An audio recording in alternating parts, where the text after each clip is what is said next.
अगर आप नालंदा यूनिवर्सिटी में एडमिशन अगर आप लेना चाहते हो तो उसकी फॉर्म अब कुछ ही दिनों बाद ओपन हो जाती है। हम कैसे फॉर्म इसमें अप्लाई करें, किन वेबसाइट पे आते हैं या और कोई माध्यम है? यूनिवर्सिटी की बस अपनी एक खुद की वेबसाइट है नालंदा यूनिवर्सिटी की। आप जब जाओगे ये वेबसाइट पे तो आपको वेबसाइट बता देगी कि ये वो नालंदा यूनिवर्सिटी है।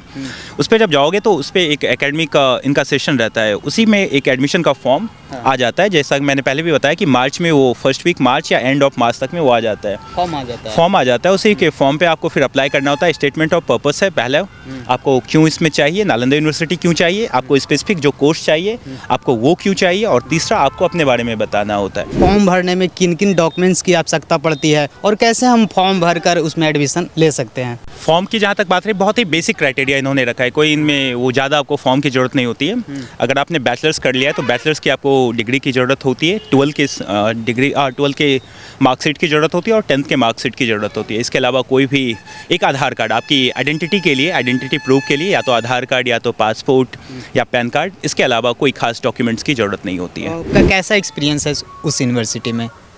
एक्सपीरियंस काफ़ी अच्छा रहा, अलग अलग देश के लोगों से मिलने का, अलग अलग कल्चर को समझने का, अलग अलग टाइप के फूड को ट्राई करने का, अलग अलग जगह के कपड़ों को, भाषाओं को समझने का मौका मिला। ये एक अपने आप में काफ़ी एक अनूठा अनुभव था। नमस्कार, मैं संजना, आप देख रहे हैं बिहार तेज़ खबर। देखिए, इस वक्त हमारी मौजूदगी जो है वो बिहार के नालंदा ज़िले में है। आपको बता दें कि इस वक्त हम राजगृह में खड़े हैं। आप देख सकते हैं मेरे पीछे एक आपको इमारत दिखाई दे रही होगी। साइक्लोपियन वॉल कहते हैं इसे। पुराने ज़माने में, प्राचीन समय में आक्रमणकारियों से बचाने के लिए इसका निर्माण किया गया था। यहाँ के नालंदा खंडहर के बारे में आपने सुना होगा, जो पहले नालंदा विश्वविद्यालय हुआ करता था, जिसे नष्ट कर दिया गया। इस वक्त हमारे साथ कुछ छात्र मौजूद हैं जो नालंदा नव विश्वविद्यालय जो बना है उसमें पढ़ाई करते हैं, उसके छात्र हैं। उनसे थोड़ी बातचीत करेंगे, उनसे जानेंगे इस विश्वविद्यालय के बारे में, और ये भी कि कैसे नालंदा नव विश्वविद्यालय जो है वो बाकी की यूनिवर्सिटीज़ से अलग है।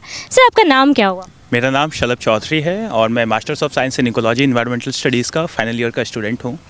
आपने जैसा बताया कि नालंदा सुनते ही अगर आप बिहार से नहीं भी हो, अगर आप पूरे भारत से भी हो, तो एक आपको इमोशन वो कनेक्ट हो जाता है। आपको नालंदा सुनते ही आपके पहले मन में जो चित्र आता है वो नालंदा रुइंस का आता है। जब राष्ट्रकवि दिनकर ने भी नालंदा को विजिट किया था, नालंदा के खंडहरों को, तो उन्होंने मगध महिमा में लिखा था कि यह किस तापस की समाधि है, किसका यह उजड़ा उपवन है, ईट ईट हो बिखर गया, यह किस रानी का राजभवन है।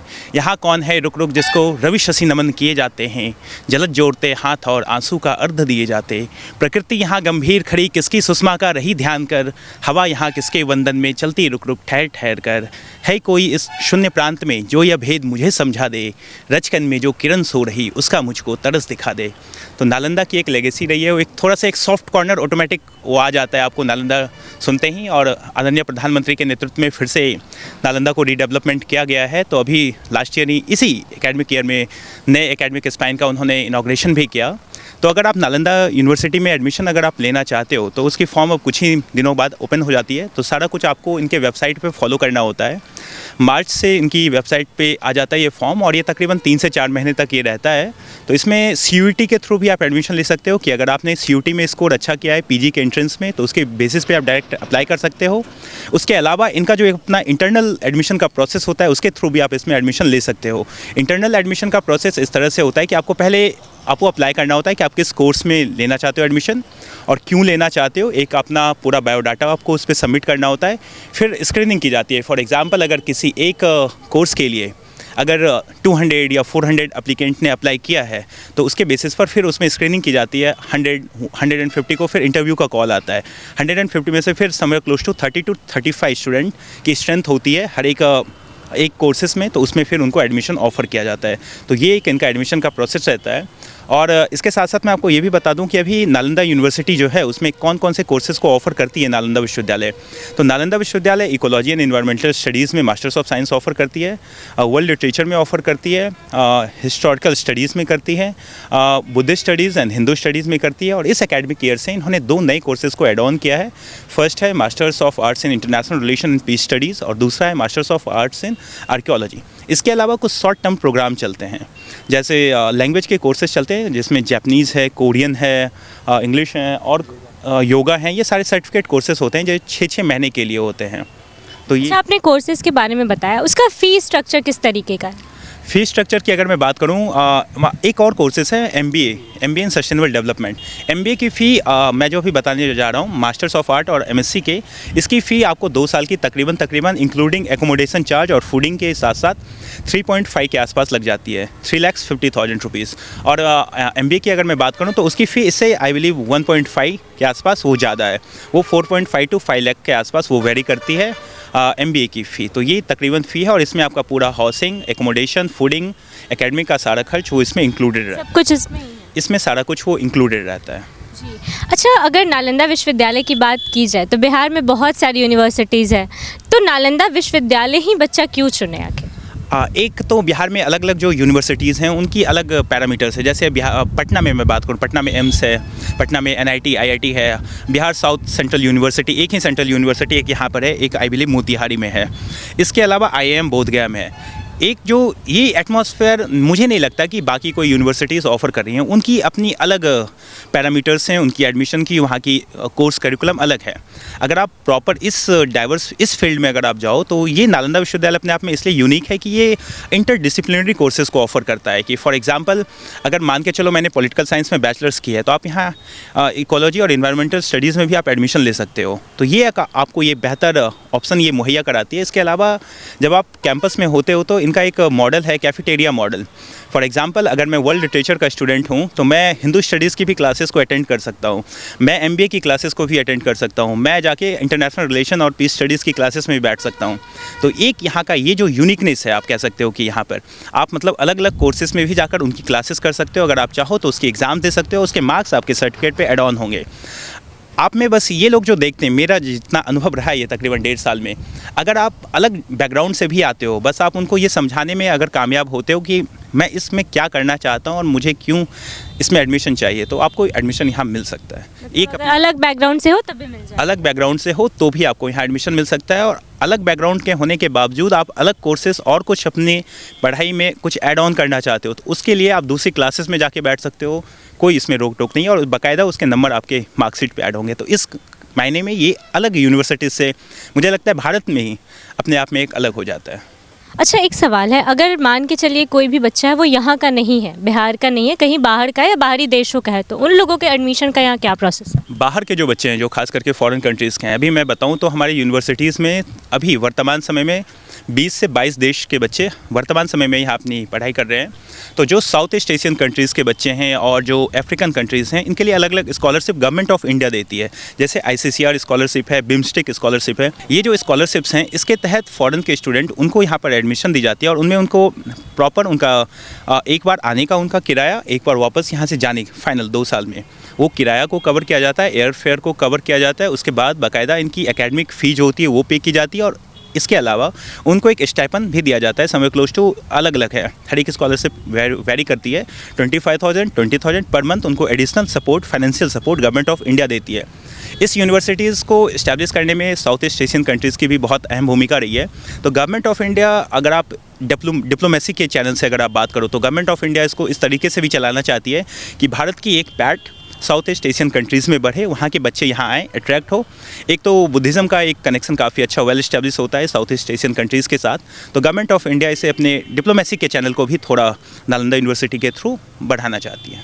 अच्छा, बिहार के लोगों का अक्सर देखा जाता है कि बिहार को लेके लोगों की यही राय रहती है कि बिहार का शिक्षा स्तर सबसे ख़राब है, ऐसा कहा जाता है। तो क्या लग रहा है, नालंदा यूनिवर्सिटी लोगों की ये सोच को बदलेगा? मैं बहुत आशावादी हूँ, मुझे पूरी उम्मीद है। भविष्य में कुछ ऐसी घटनाएं रही हैं जिसकी वजह से बिहार की एक छवि धूमिल हुई, राष्ट्रीय स्तर पर ही नहीं पूरे देश विदेश में इसकी स्थिति धूमिल हुई, इसमें कोई दो राय वाली बात नहीं है। लेकिन जिस तरह से अब सरकारें काम कर रही है, जिस तरह से टेक्नोलॉजी का ज़माना है, खबरें मिनटों में फैल जाती है, तो मुझे पूरी तरह से उम्मीद है और इसमें बिहार की स्थिति को बदलने में इस तरह की यूनिवर्सिटीज़ काफ़ी अहम भूमिका निभाएगी।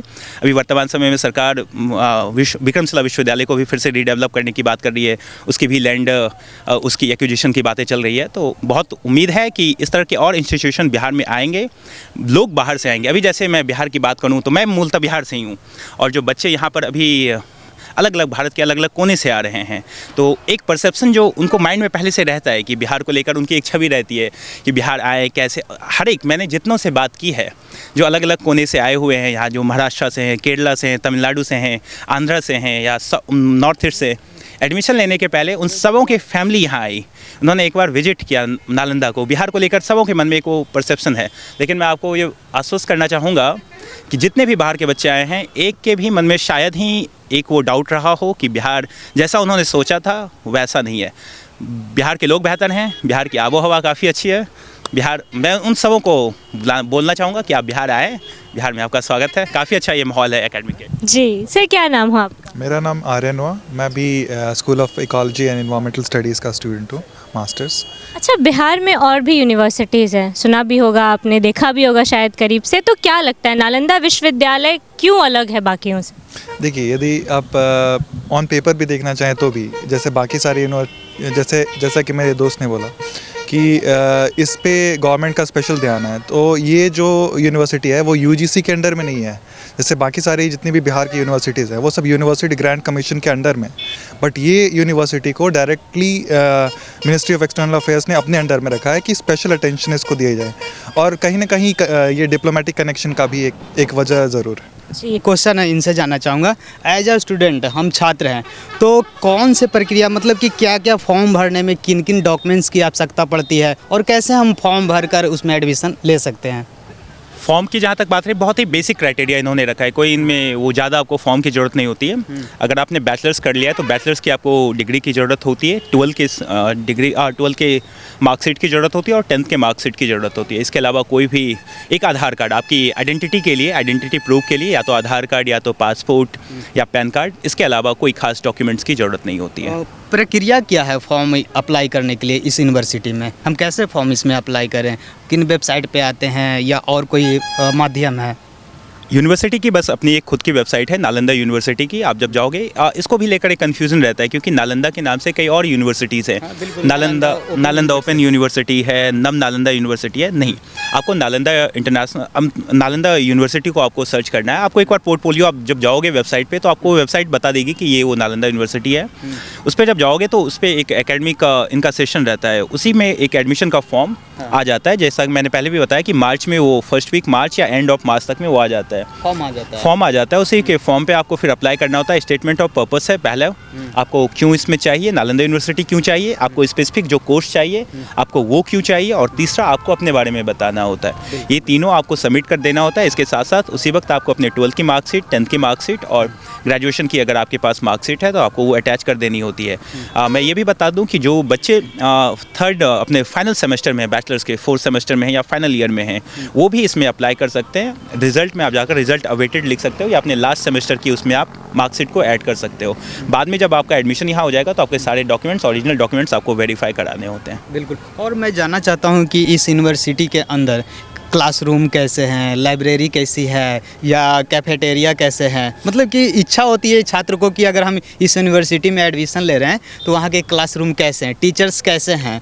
एकेडमिक में सबसे बड़ी पहले जो बात होती है, या इंफ्रास्ट्रक्चर तो यहाँ की टॉप नॉच की है, और इंफ्रास्ट्रक्चर कोई भी खड़ा कर सकता है आज के समय में। खास करके अगर मैं बात करूँ प्रोफाइल की, जो यूनिवर्सिटी के प्रोफेसर की प्रोफाइल है, तो उनकी काफ़ी अच्छी प्रोफाइल है, उनकी काफ़ी अच्छी एकेडमिक में उन्होंने काम किया। जो स्पेसिफिक डिपार्टमेंट में जो स्पेसिफिक प्रोफेसर्स हैं वो काफ़ी अच्छे, और मुझे लगता है कि मैं जब से यहाँ 1.5 साल से ऊपर मेरा यहाँ पर इस यूनिवर्सिटी में होने को चला, शायद ही कोई वीक होता होगा जिसमें हम किसी अलग बाहर से आए हुए किसी प्रोमिनेंट फिगर को हम नहीं सुनते होंगे। या तो वो डायरेक्टली वहाँ अवेलेबल होते हैं या ऑनलाइन हमारे पास सीरीज़, लेक्चर ऑफ सीरीज़ चलती रहती है। तो हमें जब बाहर के गेस्ट आते हैं, जैसे हमने वाइस प्रेसिडेंट को सुना, हमने ऑनरेबल प्राइम मिनिस्टर को सुना, गवर्नर ऑफ बिहार वो कई बार आ चुके हैं, तो एक काफ़ी अच्छा इंटरेक्शन रहता है। बाहर की एम्बेसडर्स कई कंट्रीज़ की यहाँ विजिट कर चुके हैं, तो उनके साथ जब हमारा इंटरेक्शन होता है तो एक वो काफ़ी अच्छा होता है। हर एक वीक में ये एक होता रहता है, तो एकेडमिक के लिए काफ़ी अच्छा माहौल है। क्लासरूम फुल्ली इक्विप्ड हैं, टेक्नोलॉजी की कोई कहीं कमी नहीं है। काफ़ी हद तक हम लोग टेक्नोलॉजी पे ही निर्भर रहते हैं। क्लासरूम काफ़ी अच्छी तरीके से है और हमारे पूरे कैंपस में वाईफाई कम्प्लीटली है, तो एक एकेडमिक के लिए अच्छा माहौल है। और लाइब्रेरी हमारा कंस्ट्रक्शन फेज़ में है।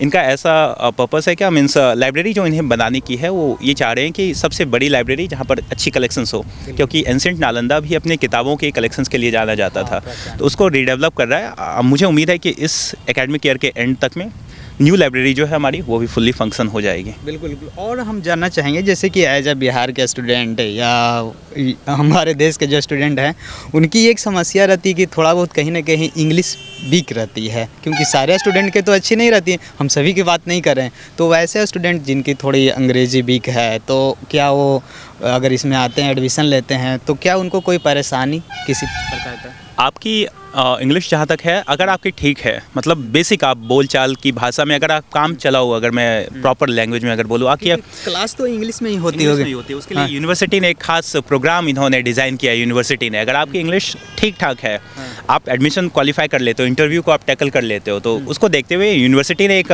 नई व्यवस्था लाई और काफ़ी अच्छी है कि वो एक 6 महीने का कोर्स चलाते हैं। जैसे ही आप फर्स्ट ईयर में एडमिशन हो गए तो आपको वीक में 2 दिन की ये क्लासेस होती है डेली इवनिंग टाइम में, और जिसमें प्रॉपर आपको इंग्लिश की एक बेसिक ट्रेनिंग दी जाती है और ये 6 महीने तक चलती है। क्या बात तो है। ये यूनिवर्सिटी का एक काफ़ी अपना एक अनूठा अंदाज है कि क्योंकि बच्चे अलग अलग तरीके से आते हैं, अलग अलग कंट्रीज अलग अलग कंट्रीज़ के आते हैं, तो उनको भी एक पॉलिश अप करने के लिए ये कंपलसरी नहीं होता, ये फ्री है। आप अटेंड करना चाहो आप कर सकते हो, नहीं करना चाहो ये आपके ऊपर है, लेकिन मेजॉरिटी ऑफ बच्चे जो हैं वो इसे अटेंड करते हैं। और लास्ट में मैं जानना चाहूँगा आपसे कि आपका एक्सपीरियंस, मतलब कि इतने दिनों से आप उस यूनिवर्सिटी में पढ़ रहे हैं, वहाँ के आप छात्र हैं, तो आप एक्सपीरियंस थोड़ा सा साझा करें छात्रों के साथ, जो नए एडमिशन लेने वाले जो बच्चे हैं उनके साथ, कि आपका कैसा एक्सपीरियंस है उस यूनिवर्सिटी में? एक्सपीरियंस काफ़ी अच्छा रहा, अलग अलग देश के लोगों से मिलने का, अलग अलग कल्चर को समझने का, अलग अलग टाइप के फूड को ट्राई करने का, अलग अलग जगह के कपड़ों को, भाषाओं को समझने का मौका मिला। ये एक अपने आप में काफ़ी एक अनूठा अनुभव था। अभी भी जैसे हमारी अभी कुछ लोग अगर जाते हैं घर जो अलग देश के बच्चे हैं, तो वहाँ से वो अपने यूनिक जो कुजीन है उनका अपना खाने का आइटम वो लेकर आते, ड्रेस लेकर आते हैं, तो वो एक काफ़ी एक अच्छा अनुभव रहता है। और कैंपस के अंदर एक काफ़ी अच्छा माहौल है, स्पोर्ट्स का भी काफ़ी अच्छी फैसिलिटीज़ हैं। तो overall academic, sports, cultural activities को तीनों को अगर कंबाइन कर दें तो अच्छा एक ओवरऑल एक काफ़ी अच्छा एक्सपीरियंस यहाँ नालंदा में रहा।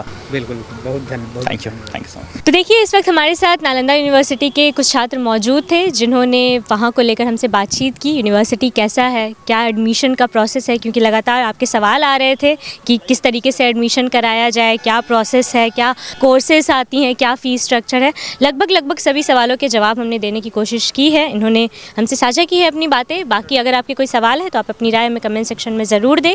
अभी के लिए इतना ही। इन्हीं तमाम खबरों के लिए बने रहिए हमारे साथ और देखते रहिए बिहार तेज़ खबर।